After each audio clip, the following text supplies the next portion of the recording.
પત્રકાર એકતા પરિષદ પાટણ જિલ્લા દ્વારા પૂર્વ કેબિનેટ મંત્રી દિલીપસિંહ ઠાકોરનું સન્માન.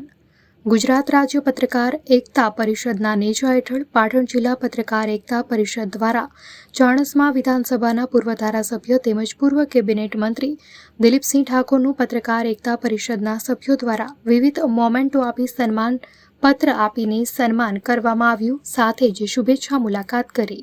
આ પ્રસંગે પાટણ જિલ્લાના પત્રકાર એકતા પરિષદના તમામ સભ્યો હાજર રહ્યા હતા. ગુજરાત રાજ્ય પત્રકાર એકતા પરિષદ દ્વારા ગુજરાત રાજ્યના 252 તાલુકા તેમજ 33 જિલ્લાઓમાં ફેલાવો ધરાવતું મોટું સંગઠન છે. ત્યારે સંગઠન દ્વારા વિવિધ સેવાકીય પ્રવૃત્તિઓ કરતા વિવિધ સંસ્થાઓ તેમજ અગ્રણીઓની સેવાની કદર કરતું રહ્યું છે. ગુજરાત રાજ્ય પત્રકાર પરિષદના નેજા હેઠળ પાટણ જિલ્લાના ચાણસ્મા વિધાનસભાના પૂર્વ કેબિનેટ મંત્રી દિલીપસિંહ ઠાકોર કે જેઓ સેવાનું નામ પડતા જ તેઓ સેવાનું બીડું તુરંત જ ઝડપી લેતા હોય છે અને આગળ આવે છે. ત્યારે તેઓના કામની કદર કરીને પાટણ જિલ્લા પત્રકાર એકતા પરિષદના હોદ્દેદારો દ્વારા વિવિધ મોમેન્ટો આપીને સન્માનપત્ર દ્વારા તેઓનું સન્માન કરવામાં આવ્યું હતું. આ પ્રસંગે પાટણ જિલ્લાના પત્રકાર એકતા પરિષદના તમામ હોદ્દેદારો ઉપસ્થિત રહ્યા હતા. અહેવાલ અનિલ રામાનુજ, લોકાર્પણ.